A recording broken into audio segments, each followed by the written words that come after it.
a young coach reached out to me. I think he's still doing his undergrad, and he said he's going in with a senior intercounty team to help them out, and he was a bit nervous. And I said, "What are you nervous about?" And he said, "I'm nervous about making a mistake." And I just said to him, if you never made a mistake, how are you going to learn? You're meant to make mistakes when you go in. So what I would say, when you go in with any team or any opportunity that presents itself to you, number one, listen first. Hello and welcome to another episode of the PD Performance Podcast. Listener Q&A for you guys today, or follower Q&A. So my last episode that I did a Q&A on is going pretty well on YouTube, as has all of the YouTube, really, thanks to Kyle, our new editor, as well as obviously the conversations being quite good. So I think out of the 4 guest episodes that Kyle first edited for YouTube, all 4 are the top 4 downloaded YouTube podcasts of the PD Performance Podcast. So they're the most viewed, especially Dara Joyce. He's crossing up towards 4,000 views, which is pretty significant given that my subscriber count on YouTube is only about, I think it's about 270 or 280 now. So if you're not following or subscribed on YouTube, subscribe. But after that, I did a listener Q&A and it went pretty well. I got some good feedback on it. I went into quite a lot of detail on it. So I said I would do the same thing again, and I have found actually in recent weeks that the anonymous question box typically gets way more questions than the just standard question box. I don't know why that is. I think maybe some people are a little bit reluctant to put in that they're suffering from injury or rehab process because they think I'm going to try to sell them. And maybe I will, but at the moment, the last 2 months of business have been the first and third best months of business on record for the private space of PD Performance Limited. So I've been full in November and I have 2 spaces left for December for new clients. So the next time I run a Q&A, if I'm full, you can put it in the non-anonymous question box. It'll be fine. I'm not going to sell to you if I'm already full. The reason that I cap it as well is I've gone through on the podcast previously with rehab and return to play. I think it requires a more human element than just giving people the program. It requires that I actually look at how they're doing things and how they're executing the exercises and speak to them quite regularly about that too. I think training in general in my niche, that's very appropriate, especially with speed. I think it's fine to just put in run this distance at this intensity, but how are you running that distance? So that's the movement lens or the movement approach that I have been successful in using with a lot of athletes. And that's probably why we're filling up. We're getting good returns and good results with loads of athletes on their return to play or just healthy athletes that want to get faster. So things have been going quite well, but the questions then as a result have been decent on the Q&A. Now, my Q&As haven't been getting pushed to as many as my stories. My stories have kind of taken off in the last month or maybe couple of months as well, due to the nature of me probably putting more time, not more time, but more effort into editing them together and understanding what makes a good edit of a story as well.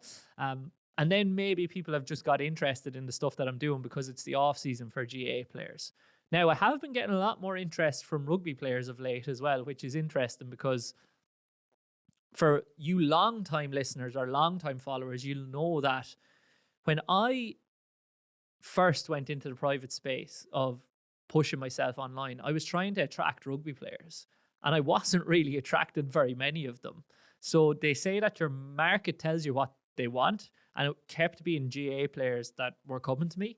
So then I saw that there was a gap in the market in GAA. I saw that GAA players were definitely a few years behind in terms of development towards the S&C principles and the practices of physical performance than the rugby players that I knew and had worked with. So I said, okay, well, I'll just lean into this niche and do a little bit more in this niche. And now the business is where it is for that result. And now as a result of that, I'm probably attracting more rugby players that are saying, well, he's working with GA athletes, he's having good results with them. I want to have a go at that. So I have worked with more rugby players in the last while, but maybe I need to come up with another product for rugby players, because I have the GAA Game Speed Blueprint up there, which is my stock program for GAA players that want to get faster and move more efficiently and effectively on the field, but don't want to commit to one-on-one or a higher level of service, a premium level service. So they want to do something, and something is better than nothing. So I have that up there for them, but maybe I need to develop something for rugby players. But then the other part of me is like, no, just one product, one avatar, one channel is the way to do it. But maybe I need to diversify. So if you are a rugby player and you feel you would be interested in a product like that, please just drop me a DM. And then if I get enough DMs and enough interest, then potentially I'll go and put pen to paper on that program. So let's get into the Q&A questions. The first one was on the standard question box, and it was from a coach, a GA coach specifically, and he said, putting together your yearly plans, non-negotiables with teams, what are your views, ideas? First of all, my view is non-negotiables are impossible, as Johnny Wilkinson would say. You can't say what's a non-negotiable because everything is a negotiable. There's context to every decision. There's context to every scenario. What we used effectively with one of the teams that I worked with in the past was we used red lines. So I'm going to go into detail here, but the first thing that I will ask a team when we set down for a goal setting at the start of the year is I will ask them what they want to achieve this year and what they believe is achievable this year. Generally, they will outline what it is that they want to achieve. It could be win a championship. It could be get promotion into the next division. It could be not get relegated. It could be win the league, etc. After that, what I'll ask them is, okay, what is going to prevent us from achieving that? And also, what prevented us from achieving that last year? So they'll come up with whatever it is that prevented them. It might have been too many drinking sessions. It might have been not enough people at training. It might have been a poor approach and intent in your strength and conditioning. It could have been not enough work on skill work on the pitch. It could have been not enough depth in the team. It could have been people going away on holidays regularly and not planning when they were going away. It could have been not enough game time. It could have been any number of things. It could have been to do with their own individual performance, so their own body composition. It could have been to do with their own availability and the injury rates in the team and the injury rate of that specific individual. So what I'll ask them then is, what do you believe are the habits and behaviors that we should be practicing in order to achieve what we want to achieve this year? And then what are the habits and behaviors that we don't or should try to not practice as much or be deterred from practicing? And then everything within that bandwidth or those red lines are the behaviors that we want to practice on a regular basis from both a coaching staff and a player perspective. And everything outside of that are things that we potentially shouldn't be practicing if we want to achieve what we've set out to achieve. Therefore, things are negotiable, but if people are not behaving in line with what the team has viewed as necessary to achieve what you want to achieve, you can just pull somebody up by saying, okay, you're redlining there. You're outside the bandwidth for what's acceptable. Can we pull you back in, or can we help you in any way? Generally, that's the way my goal setting goes, and that's the way my approach to goal setting goes. And do you know what? To answer this question in better detail, I'm going to open up my laptop here, because part of my virtual mentorship is goal setting. And I actually have out on paper what I would do for a goal setting session with a team at this stage of the season. My process for this with teams: before you set your goals for the season, you need to know your values. So you need to know your values as a team, as a club, as a person. In order to know your values as a team, as a club, as a person, you need to do a self-assessment of that, but also you probably need to talk to people that have been part of the club for many years. So that could be members of the coaching staff. You need to talk to the older members of the group as well. And you need to talk it out amongst the group with the younger members of the group, because we know that what the values of the older members of the group are may not be the same values as those of the younger members of the group. So once you know your values, you are going to sit down with the coaching staff and identify the playing philosophy and the core club values as I've gone through. So the playing philosophy of the whole club, how you generally play, and then you set a date for the first team meeting goal setting session.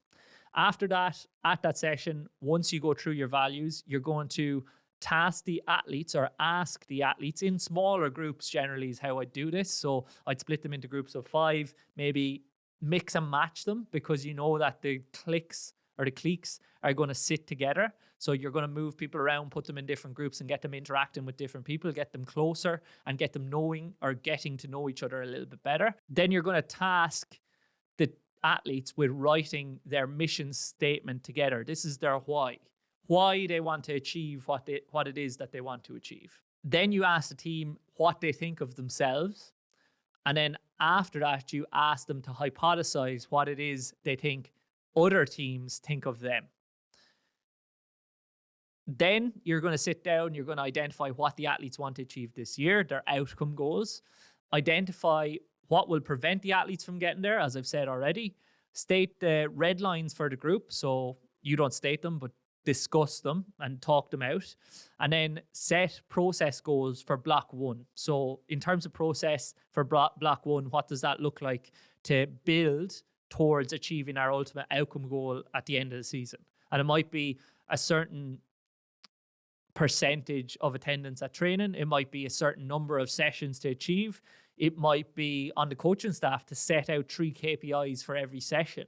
It might be on the coaching staff to come prepared for every session. It might be coming to each session and arriving 10 minutes before the session starts.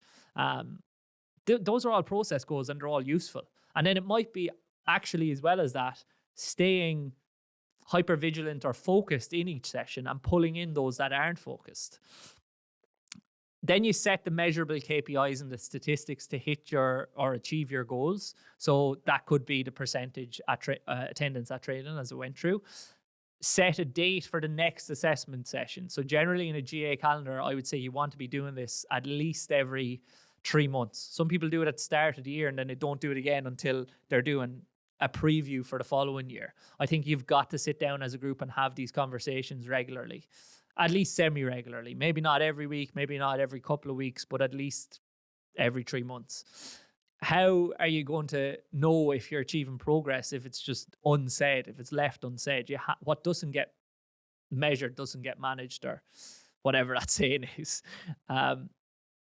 Then, off the back of that, as a coach, what I would do is I'd sit down with each athlete and set outcome and process goals to help them realize their own potential. And I would set those for every quarter as well. And I would have them measurable as well. So set an action plan and measurable goals with each athlete. So it could be to work on their weaker foot 10 minutes before every session, or a certain number of kicks for every session. It could be to do some extra off-feet conditioning on a weekly basis. It could be trying to work towards altering or managing their body composition. It could be working to manage their sleep or put in a more sustainable and regular sleep schedule. Any number of things that are going to positively affect their performance, but it's going to be highly individual for the athlete in question. And then you check in, you assess, and you set new goals periodically. Now, that doesn't necessarily need to always be done by one coach. So what I tried to do with one of the teams that I implemented this with was I tried to set up all the members of the coaching staff would take maybe like 7 to 10 different athletes or 5 to 10 different athletes. Now it ended up I took the vast majority of them, and some of them don't want to do it. And if they don't want to do it, they just want to play. Who are you to tell them that they have to do it? Just let those creative players and those ones that want to just forget about their worries and not be so process oriented, let them play. If that's how they play their best, then Who are you to tell them that, no, you're actually could be better if you do this? Let them be themselves. And you have to have time for that in a team. You have to have openness to that in a team, because everybody is different. Everybody doesn't think the exact same way. But I would say in an ideal world, you would assign different players to different coaching staff for this goal setting. And I probably would assign, say, backs to one coach, forwards to another coach, midfielders to a different coach, goalkeepers to a different coach. Now, you don't always have that luxury of riches and that luxury of manpower or woman power for that matter. So it might not be attainable, but it definitely would be the ideal. So if you need help with that, then chat to your selectors, chat to other management. And that would be my process in detail. So the guy that's asked that is going to get quite a detailed response, which I'm sure he'll be happy of. Next, we'll move on to the anonymous questions. Anyone you miss right now is the first one. There's always people you miss. And I was thinking about this earlier, actually, because I saw it. And I think you miss them because they matter to you, first of all. I remember that my French teacher in school said when she was teaching us how to say that I miss something or I miss someone, the French say "tu me manques," so you are missing to me, and that is incredibly deep, because it really gives a vivid picture of missing someone. It means there's a giant hole in your life that sometimes you can fill with other things or other people, but not always. But people come into your life at different stages of life.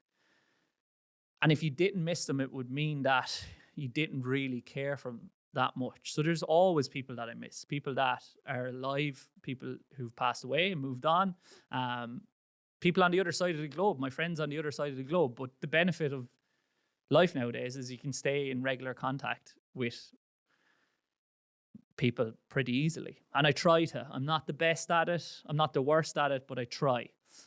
Something, actually, a quote that I saw recently that really resonated with me was, strangers come into your life, and the interesting thing about that happening is you don't know if those strangers are going to be there for the long haul and become a friend, or you don't know when they're going to become a stranger again. You don't know who's going to stick around.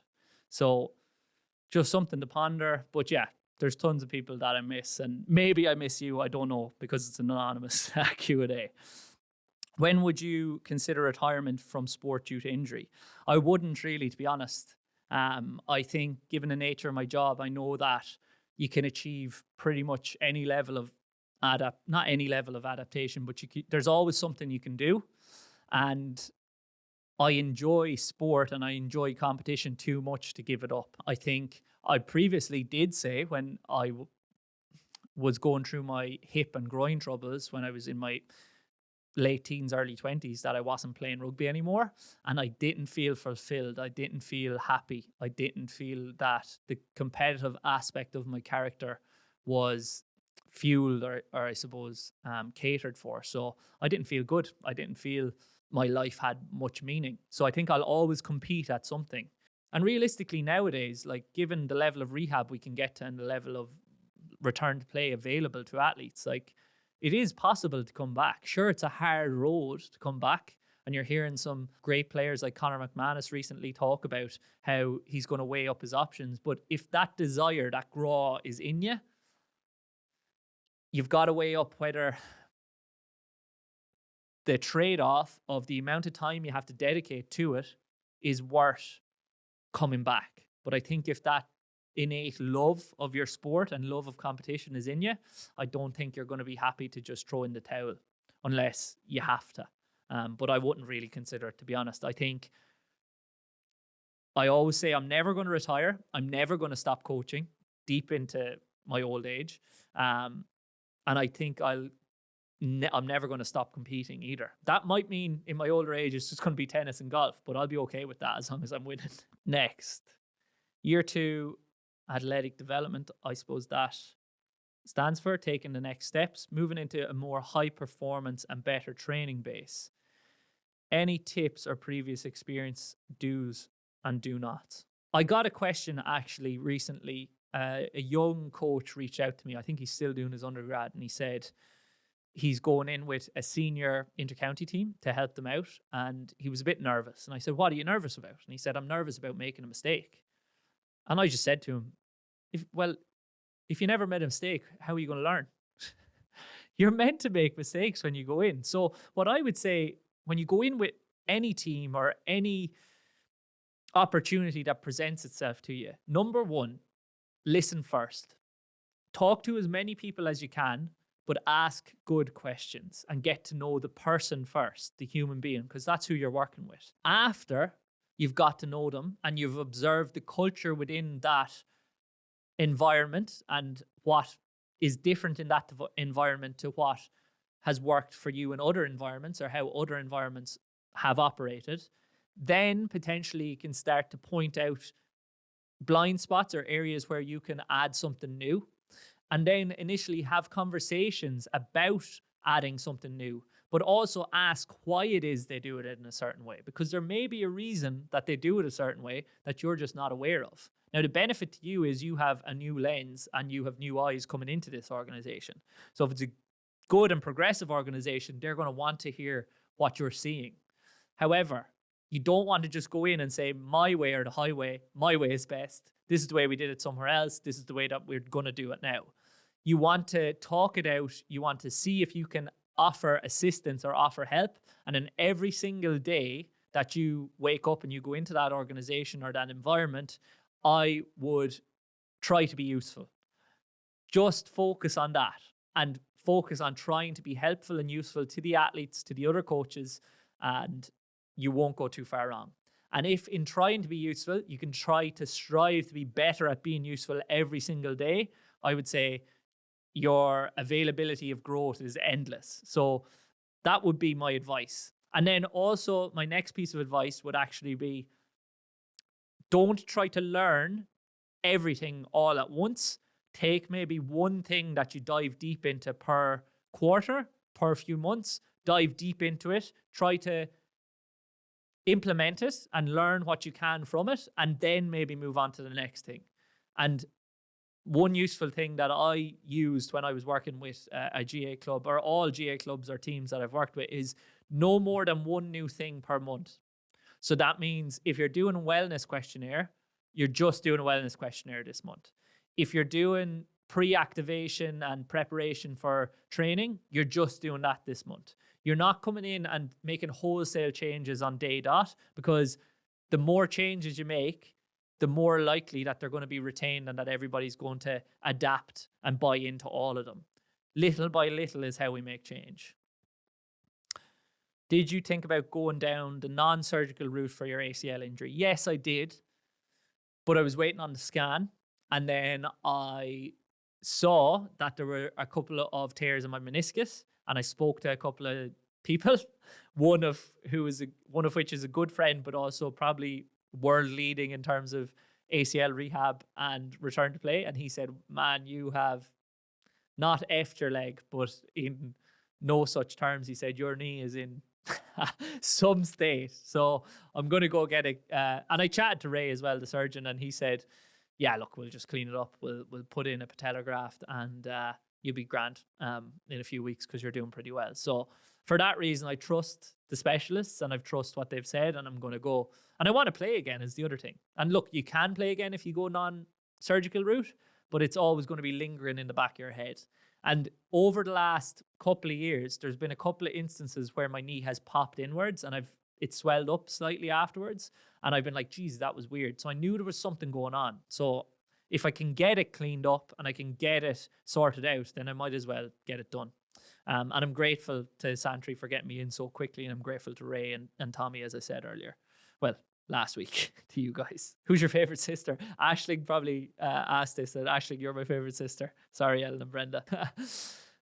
Last one, top 5 resources to improve knowledge as an S&C, books, courses, etc., etc. After practicing, because a lot of people just read and do courses, but don't actually practice or implement anything.